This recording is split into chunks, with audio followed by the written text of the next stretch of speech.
Hey, everybody. Welcome to the 106th running of the Bulls. Now it's just 106th week of these crazy webinars, and it's springtime out there. And guess what?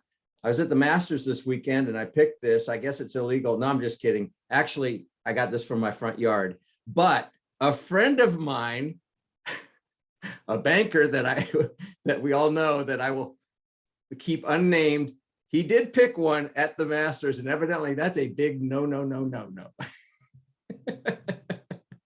So he will remain unnamed, but I didn't know that. So I thought, yeah, we might as well give you an azalea pick today, but it's from my azalea bush. Is that an ejection offense? Like, will they kick you out for doing that, or will they just like? Yes, let you have as many yes, years? it can. Yes, it can actually happen. That's what I've heard. I'm like, wow. And I understand, like, yeah, don't pick the flowers. But man, they are so beautiful this time of year. We've got a treat for you guys today. We've got a little monologues coming in from Jack and Adam on the front end. And then we've got a very special poll because, hey, guess what? It's not Grim Reaper time. It may be for some people, but it is tax day approaching. And instead of the 15th, it is the 18th. So you got the weekend to, panic or whatever. And, our poor people are working all weekend, but like every other CPA firm right now. But nonetheless, I've got some fun polling for you guys that should be interesting. I'll just put it that way. So, Jack, I'm sure you have something. I know you have something. I do, and it's kind of a follow-up from last week. We talked about this $55 billion bill that's floating around the House, which actually did pass. There were only a few Republicans that joined on board, so it was really Democratic Party passed it essentially. But a few more details about it, which is really it's a reinfusion of the Restaurant Revitalization Fund, and so found some interesting statistics and the reasons why more money was put back into that fund. So as I said, it was a 223 to 203 vote, so pretty close as far as House votes go. 42 billion out of the 55 billion goes into the Restaurant Revitalization Fund. And the reason being is 300,000 restaurants and bars applied for those grants, but only a third of those applicants received that relief. So there's another 13 billion that is, so yeah, there's the other 13 billion for other restaurants affected by the pandemic. So last week it was, it said restaurants and others. So the others is essentially, let's see, it was, where'd it go? Food trucks, bakeries, wineries, breweries, and inns. And then they also have some oversight and reporting requirements. So there's costs associated with that. So there's not abuse of that. Some more statistics, 80%, and sorry for my voice, I have a cold. It's not COVID. I checked last night. So we're glad. I was going to wear a mask for all of you so you wouldn't get it. But I think we're okay. My microphone is sufficiently masked, right? All right, so good. 80% of restaurants that did not receive grants reported that they are on the verge of permanent closure. 90,000 restaurants and bars have closed since the pandemic started more than 2 years ago. I mean, think of it, 90,000 restaurants, okay, in the scheme of things, but I mean, that's a lot of businesses, and that's not just franchise businesses, that is, mom and pops, that's, everywhere in between that that is impacted. The reality is that with the Easter break and Congress being gone, nothing's really going to happen with this anytime soon. But it's at the House. It passed the House. Obviously, has to go to the Senate. Very skeptical in the Senate that it's going to pass. As you guys know, as everybody knows, that because it's so tight, it's going to have to be some Republicans that go over to the other side and vote with the Democrats in order for that to happen. Secondly, speaking of franchises, that there was a report that the concentration of franchises is pretty significant in the Southeast, that franchising will contribute to hiring 2.6 million workers and almost $236 billion in output to the U.S. economy. And as I said, that the franchise growth here in the Southeast is pretty significant. The reality is, and you guys know I'm a franchise lawyer as well as my M&A and other practices, but you walk around anywhere and you're looking at franchises, whether you realize it or not, and not just the McDonald's, the Burger Kings and everything else, but there's all kinds of different services that you walk into all the time and you're just like, oh, this is great, but it's really a franchise. So anyway, those are really kind of the two bigger things to report on, other than the fact that everybody has to get their taxes done unless you file an extension. And that, well, I won't steal your thunder because the 15th is tomorrow, but that isn't necessarily the day that you have to do everything. That's right. So, and we appreciate all those who don't wait until the 15th. They get their stuff into us early. So I admittedly do wait until late, but I'm very organized. Like I'll print stuff out on Quicken and say, here are my expenses, here's everything. And I clip things together, but it's just basically an organized shoebox for the most part. So still. We like digital copies, just so you know. Oh, hey, before I kick it over to Adam, I saw that, did you know that Charlotte Douglas is the 5th most busiest airport in the country? Just came out this week.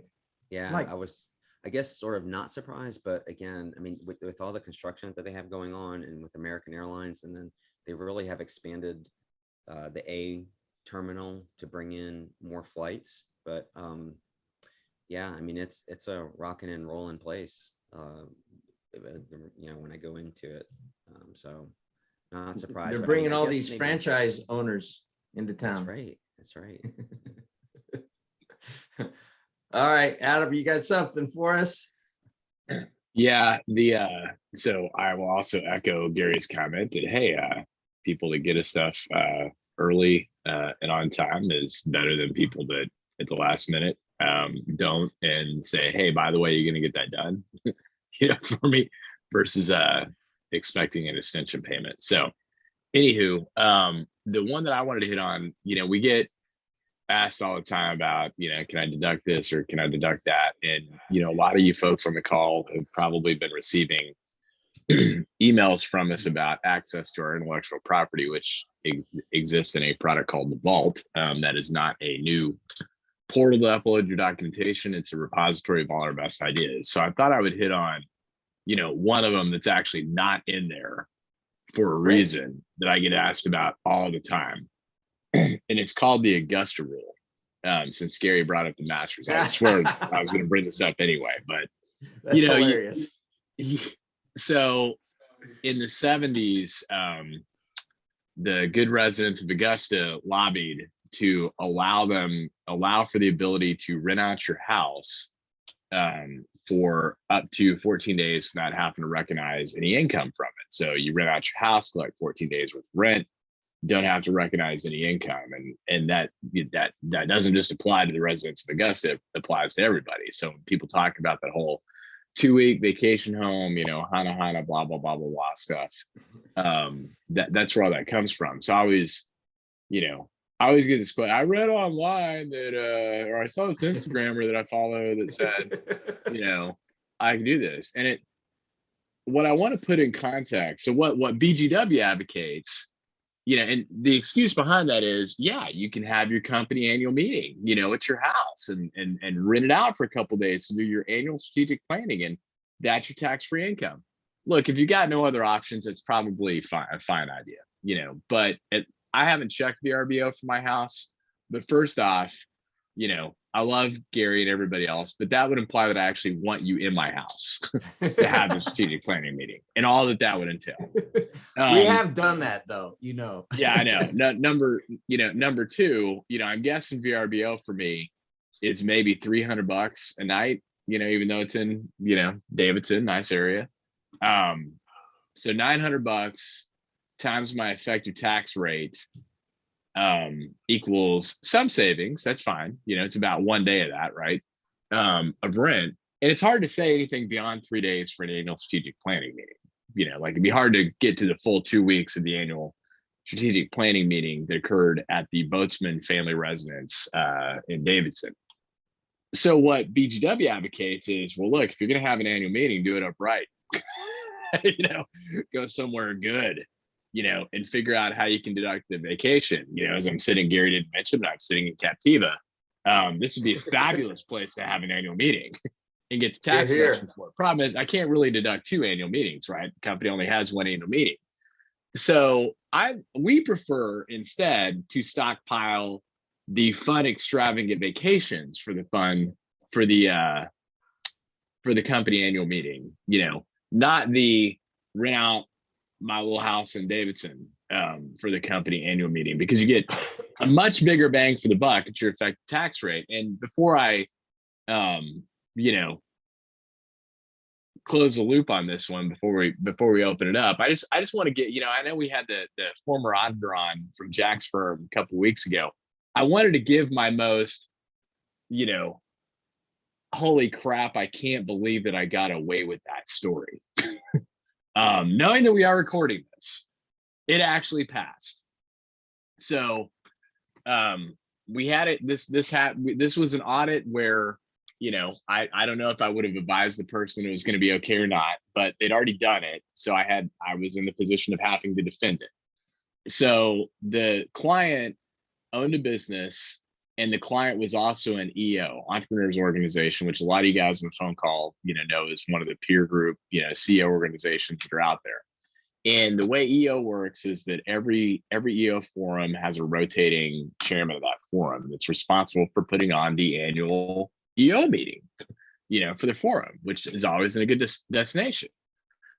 So I know everybody on the call is thinking, well, of course that, you know, trip is going to be deductible, right? You're right, it would.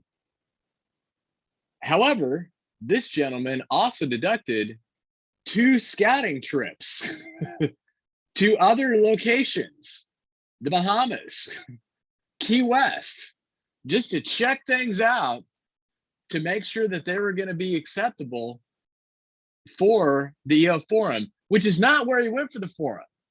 Went to a 3rd location, family present on both trips to these scouting forums. Both were brought up by the auditor. Both the auditor accepted as plausible business expenses. So, you know, I'm saying, you know, are you going to win that one every time? I don't know, but I'm saving my annual meetings for that kind of stuff, not my house in Davidson. So you guys keep on asking me about the Augusta rule. If there's nothing else, sure, we'll go ahead and take it. But you know, I'm gonna go with that one. You know, or alternatively, the company retreat that I'm awarding to employees and entertaining, you know, key clients and stuff like that, that also happens to double as my beach house versus my house in Davidson. So anyway, tirade, mic drop, done. Well, I totally get That's that. amazing. I get that. It's a psychological thing. It's like, okay, yes, you have to go make sure that, I mean, you want this to be very, you know, conducive to business, but, you know, it's a stressful life, and you want to make sure that, you know, they're probably going to bring their families, and you want to make sure that the kids are, you know, having a good time and everything else. And so everything has to be, you know, as good as it can be. So, you know, and why go with just one choice? You need to kind of have law of averages, and then probably have a discussion with your own kids and say, how did you like, you know, going jet skiing, and, you know, all those things. So I get it. Yeah. Pay that, you know, he did not, yeah, he didn't go over the top by paying him to be part of a focus group. Thanks for bringing that up, Karen. But I'm just saying. Man, I pulled off some big events when I was in this private equity firm, but I checked them out online first. Then I went and visited one that we went to or the city.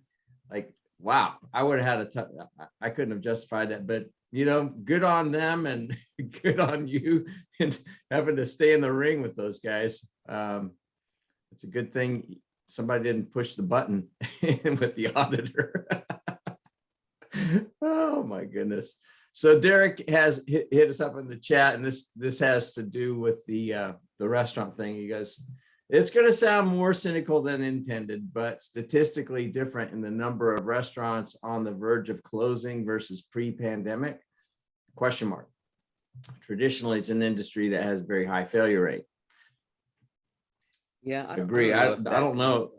Yeah, I don't know if that's been studied necessarily, but yes, I mean, the restaurant business, hospitality business is tough in general.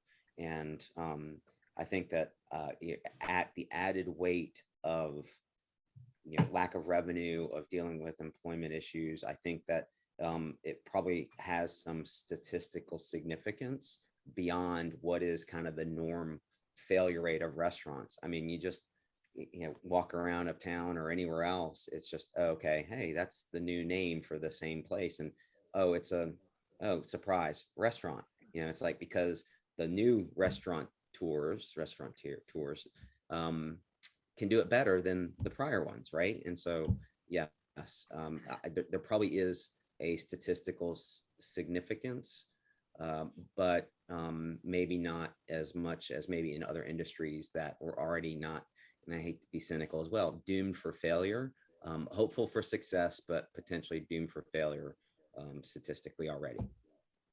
Yeah, and I think to echo, Yeah, I was going to say, to echo Jack's comment, I mean, I think, I empathize some with Derek's comments, and it is hard to say, because I think in that business in particular, everybody's kind of feeling bad, for them trying to bring hospitality back, because we're so crushed in the beginning. But at the same time, they definitely received an outsized portion of the stimulus, in the sense that PPP2 was juiced up for them.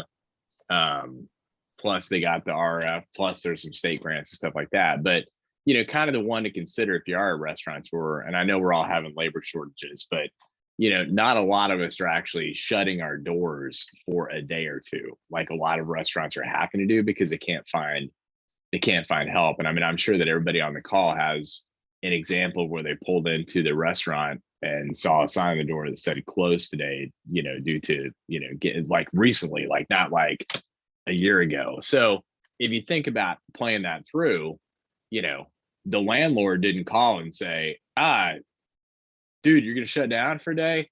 Totally. Just pay me 6/7 of the rent.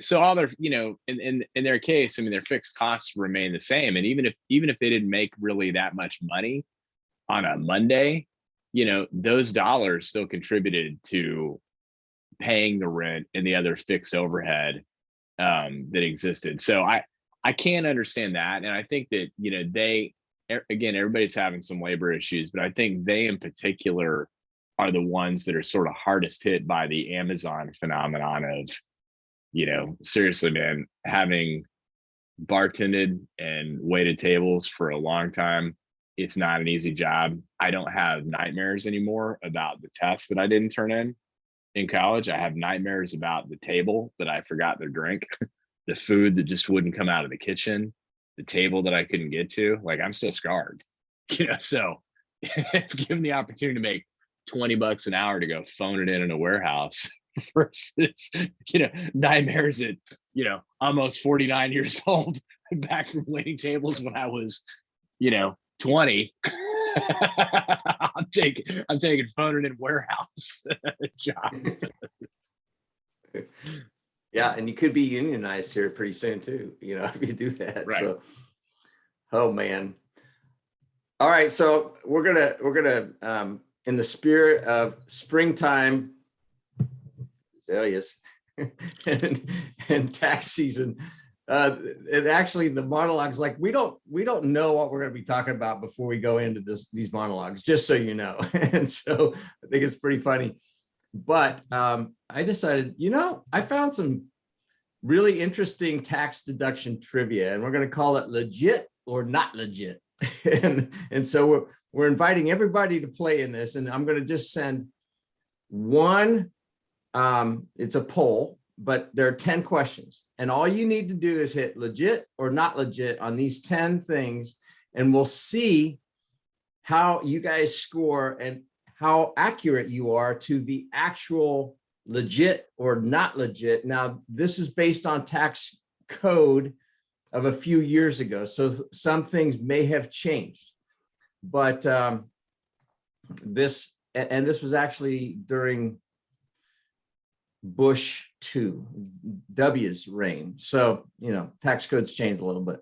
But anyway, I thought this was pretty fun. So I'm going to launch it. Tax deduction trivia, legit or not legit? Can you deduct free beer as a tax deduction? Legit or not legit? And these are real examples. These things did happen. This is not, you know, Sesame Street making it up. And Gary, free whiskey. As a color commentary, I've seen the entire list, and you kept it PG because there were some R-rated. Oh yes, there questions were. on there, right? Yeah. Yeah, there were some risque ones, and I'm like, you know, this is family friendly. We're kind of a family friendly place. You are too. So I no, we kept it PG. All right. Whiskey as a free deduction. Legit, not legit. Hiring an assistant as a tax deduction, or an arsonist, not an assistant. Legit or not legit.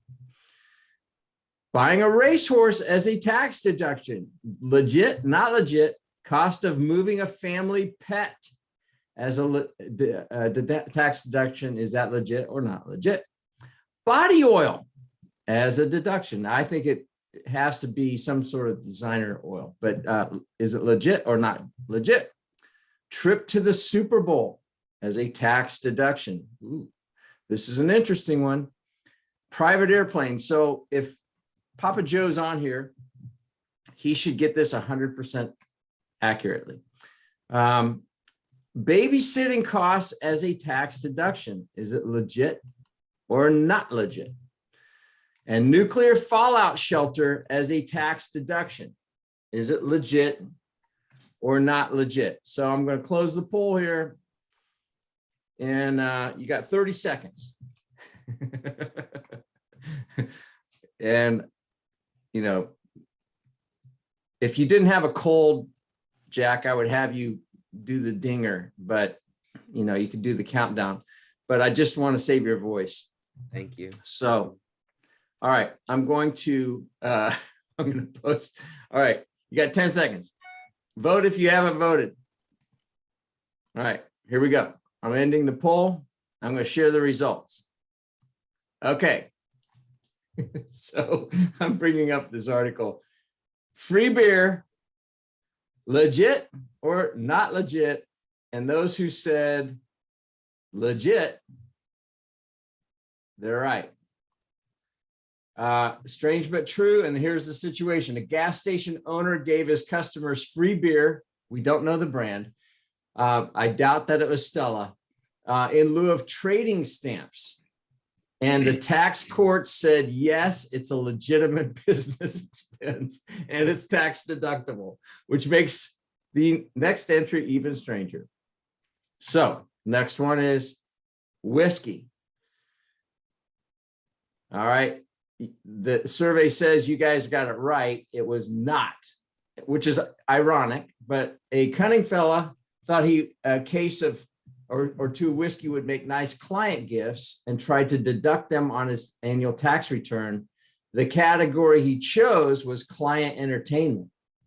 However, that was not allowed. It was a gift that violated state laws.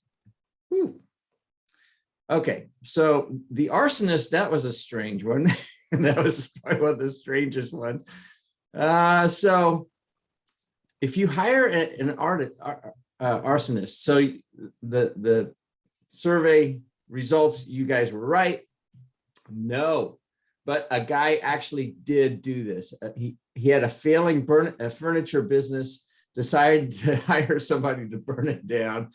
And the store owner's plan was not only to collect the 500 grand in insurance money, but to deduct 10,000 of expenses in hiring the arsonist. You should not have been in business anyway. I'm sorry. All right. The next one, legit or not legit. Buying a racehorse as a tax deduction. Actually, survey says most of you guys are wrong. But so here's the deal. Yeah, if it's your business, I suppose. But if you just go out and buy your own prize-winning horse, name it after you, then take your clients out to see the thing run, can't deduct it. It's not a business expense, it's a personal expense. What if And it's they a say, mental- hey, if you can afford the racehorse and stables, why are you worried about the deduction in the first place? I think that's pretty funny. What about a mental health companion? Oh, Boy. oh, well, you know what? I did see something, and it's not on this one, but if a doctor prescribes it, tax courts have upheld it. Now, I'm not a doctor, I'm not a CPA, and I'm not a lawyer. So, and I didn't stay at a Holiday Inn Express last night. So just buyer beware. Okay, cost of moving family pet. You guys are good. Yes, whether you've got a Great Dane or a great white shark, your pet is considered personal effect. And so when it comes to expenses regarding a move associated with the job, Taxman says yes. Just don't hire the Hummer limo because that might, well, you know, if you're the guy that had to take 3 scouting trips with your family for EO, you might get away with it. All right, body oil. This is kind of funny. Yeah, it's a once in a blue moon splurge for most people, but if you're a pro bodybuilder and you need gallons of body oil to make your muscles glisten, then it is genuine tax write-off. Isn't that interesting? You know, are the thongs? I don't know. That's getting too close, so I'm not, you know, I don't know. But if body oil is, maybe so. Trip to Super Bowl as tax deductible. It's actually no. Like that one stumped the field here, but here's what happened. Someone decided to take clients and their spouses to Super Bowl, but couldn't prove that the shindig was in any way related to business. Okay, so there you go. Even if it was, it's an extravagant expense for meeting and likely would have been disallowed. Interesting. And especially with some of the corporate giving, you know, caps.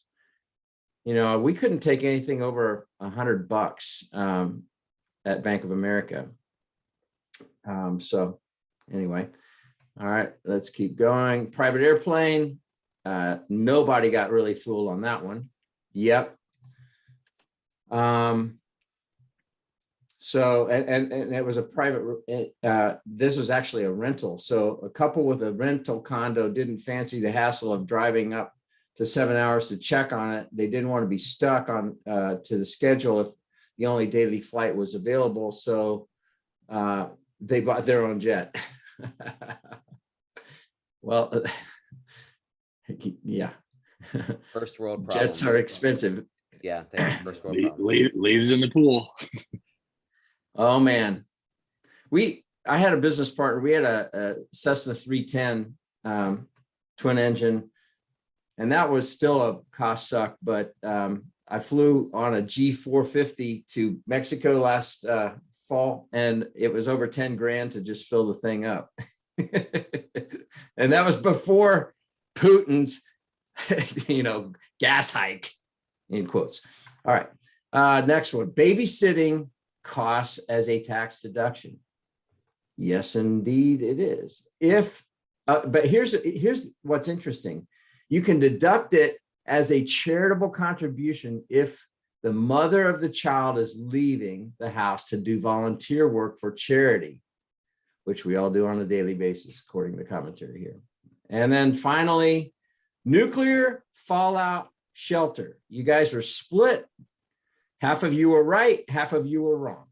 So the ones that were right said no. And this goes back to the days of the Cold War, nuclear threat meltdown. One clever chap built a nuclear fallout shelter on his property and decided to list it as preventative medicine. IRS gave him a big thumbs down on that. All right. So that was kind of fun.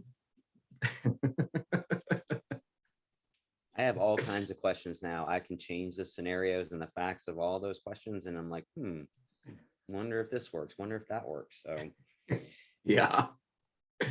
Yeah, that's good. So any questions from the gallery? I mean, that was kind of fun.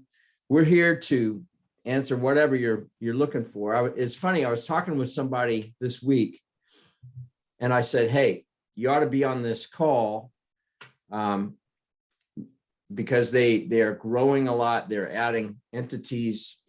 It's a really cool company. And they said for free. And I even told them, yes, Jack Santaniello and Adam Boatsman from two illustrious firms are going to be on here. And actually we found out that these guys are actually a client of Shoemaker too. And he's like, for free?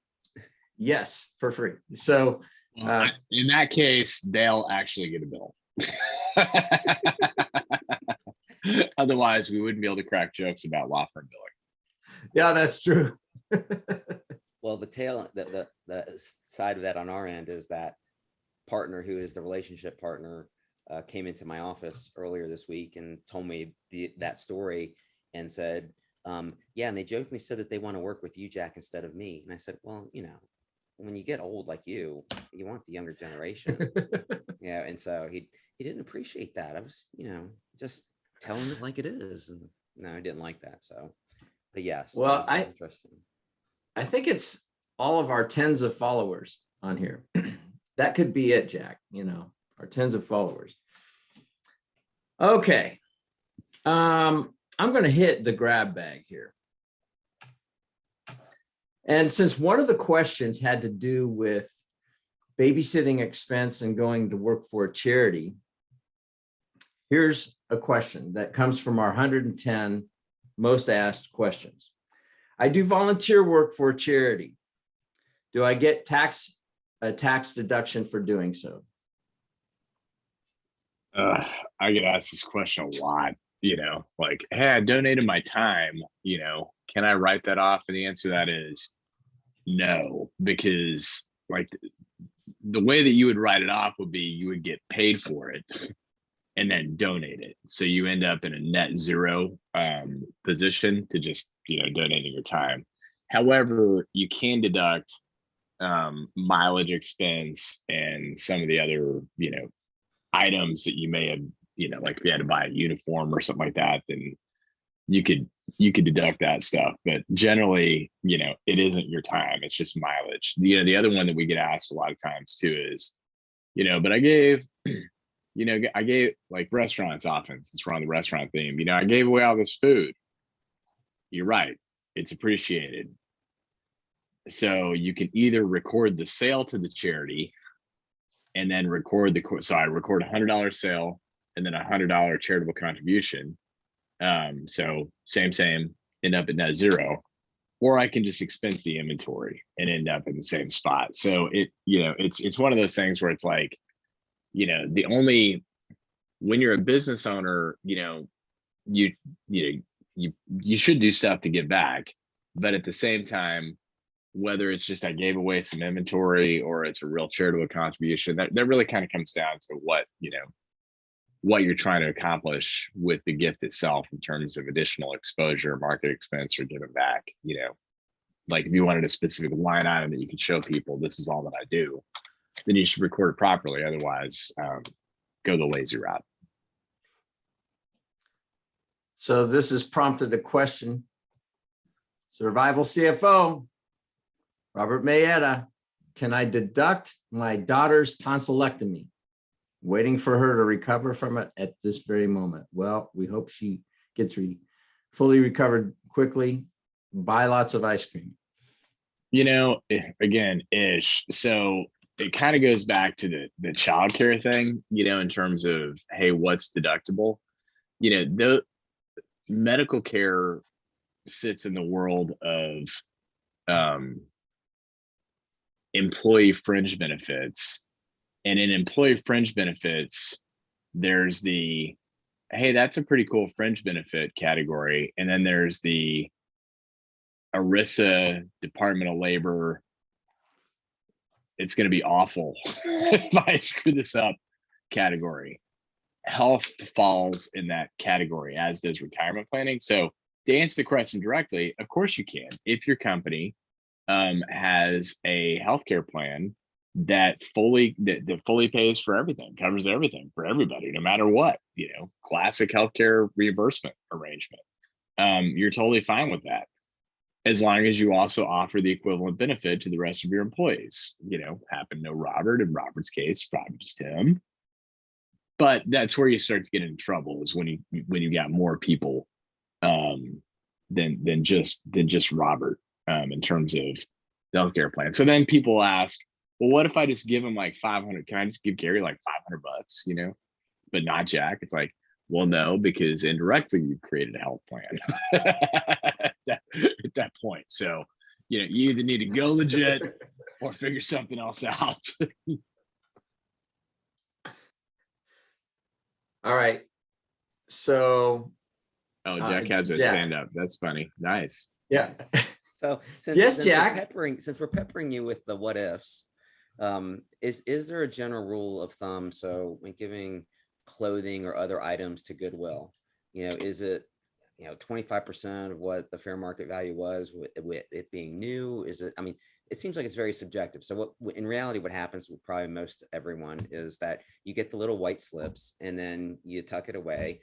Sometimes it may have the person's signature, but it has nothing else. It doesn't. Maybe it has the date, but likely not. No date, no description, no anything. And you're going back and, I've been better about putting clothes, kids' clothes, or whatever it is. But until I turn that stuff in to my CPA that's doing my personal taxes a few weeks ago, only a few weeks ago, Jack, then I know I'm it's therapeutic for me to admit this. It's holding it in, the guilt of diming my CPA's time. So anyway, what is there a rule of thumb, or is it really still just subjective as to, is it in good condition, all those things? Yeah. So great question. The answer is $499.99 over and over again. I'm just kidding, because that's the below the reporting threshold and have to have a receipt line item. No, I mean, generally speaking, 30% is considered the thrift shop value for a donated item. That's generally going to cover you on most of your household goods. If it was brand new, you might there's no prove to me the original print. So that's a good round number to use. If it was brand new, could you get away with a little higher? Probably, but once you start getting out of the realm of, clothing, couches, furniture, and stuff like that, what we always advise people to do is, look on eBay, what's kind of the average price on eBay. And that's kind of going to be your fair market value for things above that, like a car and stuff like that. I mean, you're supposed to have, some type of appraisal report, or other letter that demonstrates fair market value. You can go to goodwill.com. I think I do that in Salvation Army. While we're on the subject of charitable giving, I mean, the other one that I get to all the time is, we went to this charity gala, and we bid on some auction items. Aren't those a tax deduction? The gala itself a tax deduction? No. the amount of the tax deduction is the excess of the event price less the fair market value of you eating at the event. The fair market value of the charitable contribution is the excess of what you paid relative to fair market value, which, as most of us will attest to, with the swarming that occurs at the silent auction, rarely are people paying in excess of fair market value, unless it's like a celebrity sign thing where the fair market value isn't readily determinable. The other one that I always get to is, well, I donated, a week at my place in Beach Mountain. Isn't that a charitable deduction? No, because that's nice, but again, you'd have to claim rental income, and then the charitable contribution will land at zero versus just pretending it never happened in the first place. Oh, that's good. All right. I mean, This I feel like person I'm a Debbie Downer on the charitable contribution stuff. It's like you No. should donate to charity. Like so my other tirade on the charitable contributions is that, that is our social contract. Like in exchange for historically low tax rates, like the need in society didn't match. Just because, whether you're a Trump supporter or not a Trump supporter, Biden supporter or not a Biden supporter, it doesn't matter. Like just because a president got elected doesn't mean that societal need magically disappeared. Homeless are still homeless. Below the poverty line is still below the poverty line. It takes time to get that stuff fixed. Bad medical conditions that are underfunded are still bad medical conditions that are underfunded. So you have option A, higher taxes, government tries to fix it, which they're historically awful at. Option B is donate to charity who can have a direct impact on the thing that you're particularly passionate about. My point in saying all that is like, it's either an explicit tax or it's an implicit tax. There's not a scenario where it's no tax unless all societal ill went away. Tirade done. Might drop that. As I'm sitting here on vacation, I feel kind of shitty saying that. you need to have a vacation. I mean, rest is good, and being with your family is good. Yeah. So I'm going to keep this person anonymous on this comment, but I think it's kind of funny. So Bill Clinton's underwear was worth $100 each when donated. Are mine worth that much? It depends on the brand, and it depends on if you wore them. That's all I'm going to say. So, at least didn't say what was on him. Oh, yeah. All right. This is in our top 110, and this actually has a legal, and it has a tax, and it has probably some additional color commentary. But here's the question. So, where are you? I'm getting married, divorced, or remarried. What do I need to know? I know that's a big open-ended question, but so think about it from a legal standpoint and think about it. We've had some this year where they got married late in the year. What do we do? How do we file? Blah, blah, blah. Well, so I'll hit the tax piece first if you want to hit the legal side, Jack. On the tax piece, your marital status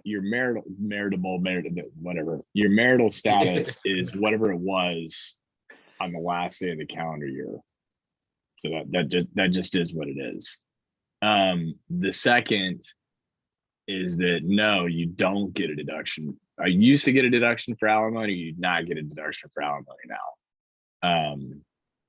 Nor do you get a deduction for child support. So those are going to come out with after tax money these days. So just I haven't seen people that have gotten divorced really give that a lot of consideration about pre versus post tax like they really ought to. The other one that's a gotcha too, just to consider in terms of the distribution of the marital estate is that, like, let's say that as a couple, we own a building, a commercial building that is appreciated significantly in value. Plus, we have a lot of cash. Wife doesn't have nothing to do with me. Don't blame her. So she's going to take the cash. I'm going to take the building with a significant built-in gain, but it's not liquid. I now have the tax obligation that should be factored into the equation, but is not oftentimes, where she's got cash free and clear, yet they're considered equivalent in the eyes of the disposition of property. Another one too is the personal residence. You keep the house, blah, blah. Well, when we were married, we had a $500,000 gain exemption. Now we're not. Now it's $250,000. So there's a built-in gain potentially there that would not have had to been recognized before. So there's lots of little gotchas that exist when you're looking at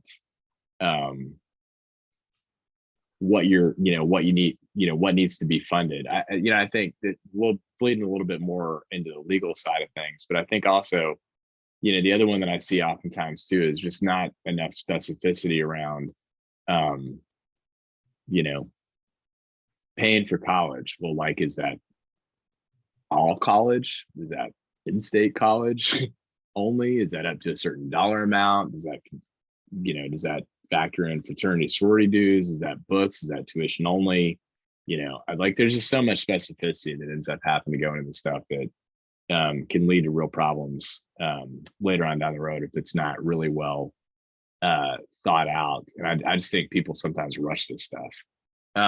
But the other side of that, people are, oh, there's a marriage tax. It's really not that big of a deal. Like, we get people ask us all the time to run it married filing jointly or married filing separately. There really is not that big of a difference. And the only value in doing that, I think, to some people is that, well, she needs to pay her fair share of the tax and I'll pay my fair share of the taxes. I love our clients that run through that analysis. And at the same time, it's like, why? Like, marriage is hard enough. Why would you make it more freaking difficult by saying you owe me money for your tax obligation? It's like, God, shoot me in the head right now. I did have a neighbor like that. Literally, he made his wife pay for her meal. Holy moly. And he drove this beat up. He was like the millionaire next door. He drove up a beat up old Honda and she bought herself a Cadillac. Yeah. So from a legal perspective, just conceptually, family court is essentially a court of equity. And for me, what that means is, obviously they apply the law, but then bring in equity concepts into the process. So at its purest form, going through a divorce, and you have equitable distribution, which is, okay, who gets what? And a lot of it depends upon what has happened in the relationship. And the presumption is that it's 50-50.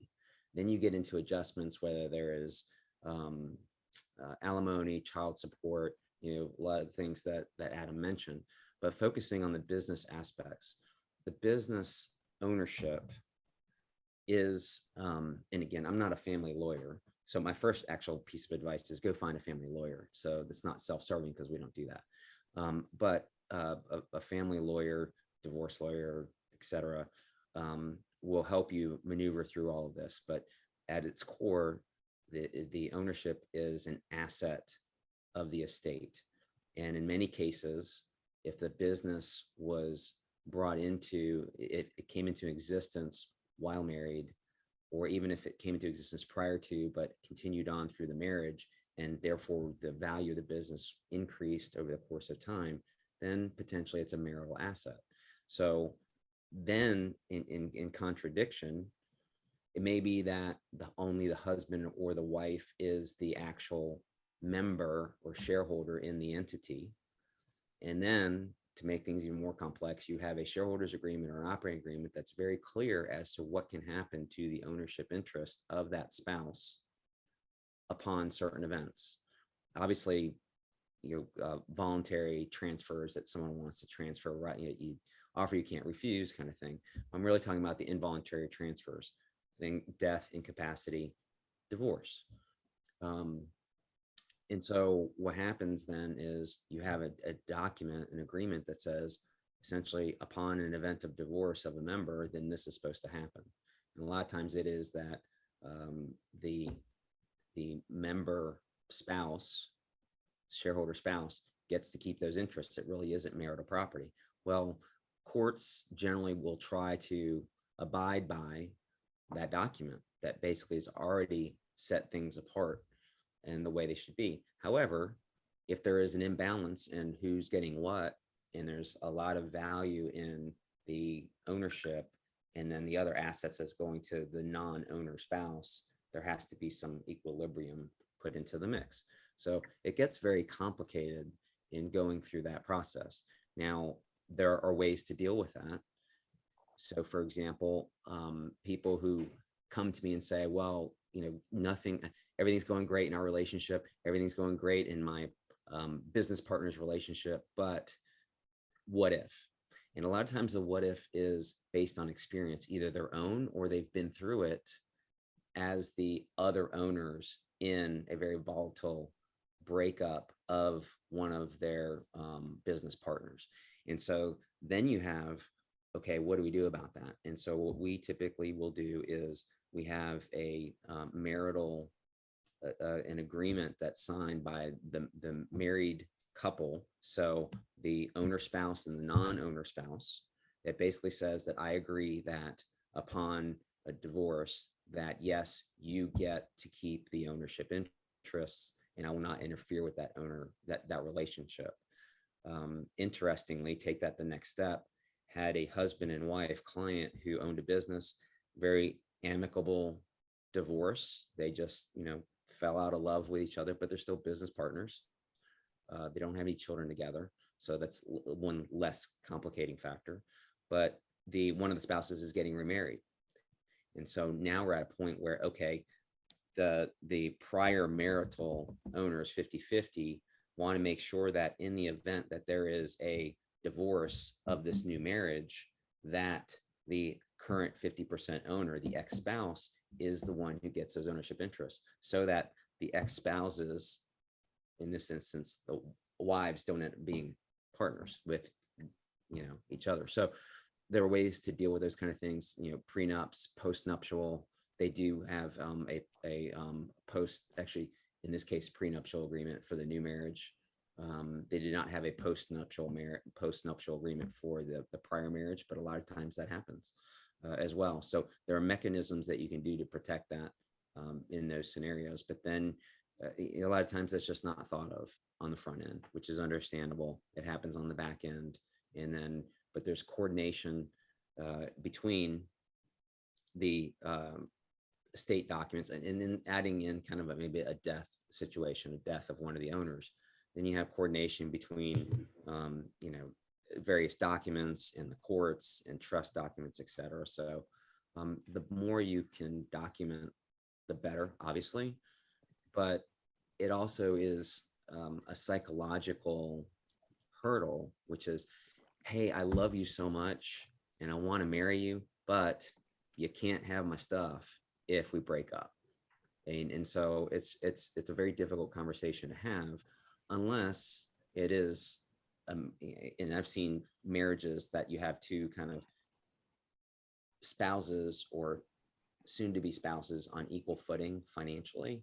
And then it becomes, okay, yes, if something happens, then we're going to go our separate ways. We're going to take our stuff separately. And then the joint stuff gets split a certain way. And again, that depends on whether you have kids and other stuff. So going on. So that's a very long-winded way of saying documentation is key. There's ways to deal with it, both before and after. And a lot of times the before just doesn't happen because of there just isn't time, there isn't thought process into it, or there's a stigma of addressing it and you just don't want to address it on the front end. Mm-hmm. Yeah. I mean, another one that I've seen too is, we got married. My parents were worth a lot of money. Yours weren't. My parents died. I inherited some money. We invested it in joint property. The inheritance actually wasn't part of the marital estate, but now that we invested in joint property, it is. So it just, versus like, can I just put all that stuff in my own name, which, probably would have gotten me the side eye. But, it's stuff like that you just got to consider, when you're making decisions. So we're gonna go back. I'm speaking from like, phone calls that I get. Hey man, I'm about to get thrown out of the house. What do I need to know? Prior to that. But what about? I'm like, hey, you kind of screwed.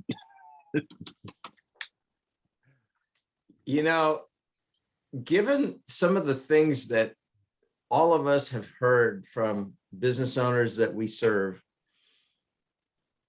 we ought to do like a taxi cab confessions to CPAs, keeping names obviously anonymous, but yet we have heard some crazy stuff like that, and everybody thinks that, well, surely that I'm the only one. Well, probably not, so food for thought for upcoming episodes, just food for thought.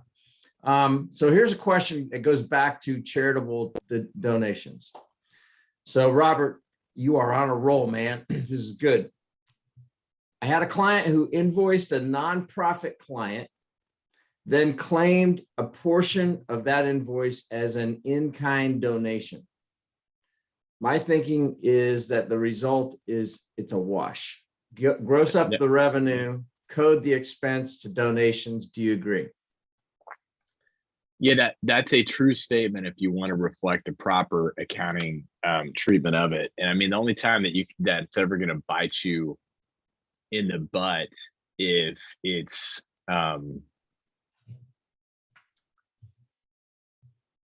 only two circumstances where that's really going to bite you in the butt by doing it that way versus just pretending that it never happened. Way number one is if your tax is a partnership, what's technically happening is that on your tax return, you did not get a tax deduction for the charitable contribution on your K-1, and it's part of self-employment. Thus, your income is is stated at a higher level on your K-1 than you really think that it is, and then that's subject to self-employment earnings. So now you have self-employment taxes on the charitable contribution, and then you get the benefit of the charitable contribution, which doesn't help you with your self-employment taxes. So that's, downside number one versus just having a reduced K-1 number by never reporting the in-kind contribution and the deduction either way. So that's one item. And then the other item is, if you're in a state, or if you're operating in multiple states that have an apportionment scheme, part of that apportionment scheme is based on sales. So you could indirectly have a franchise tax or some other corporate tax that arises as a result of having sales that are overstated relative to actual sales that you had cash consideration on.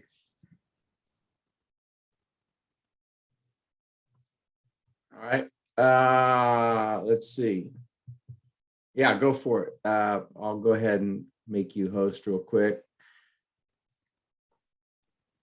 Jack, you're now host, so you can share. Okay. And actually, I just shared it in the chat. So in the few seconds that we have left, so I'm on the board of directors of Share Charlotte. And, I've been fortunate to be on various boards of directors over the course of my 3 decades of being in Charlotte. And I've found an organization that brings nonprofits together and the community together, which is the nonprofits, the people who have the money, the people who have the time, the people who are looking for money, and the people who are looking for time. Next week is the I think it's actually called National Volunteerism Week. And so our local version of that is called Do Good. And I just put up a link on there. So if you're looking to volunteer, the thing about Share Good is, or Share Charlotte, is you can go to where what is in your heart.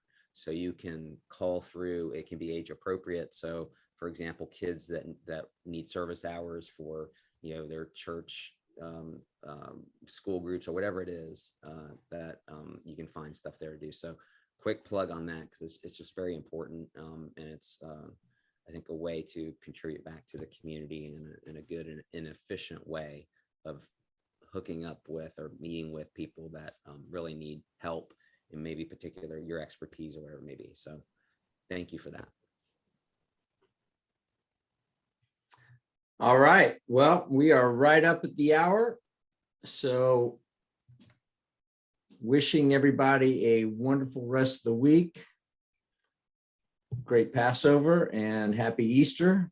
And don't pick the azaleas in my yard. I can pick mine, but anyway, don't pick them at Augusta, evidently. Boy, you get in some trouble. So thank you for taking time. Adam, enjoy the rest of your time with your family.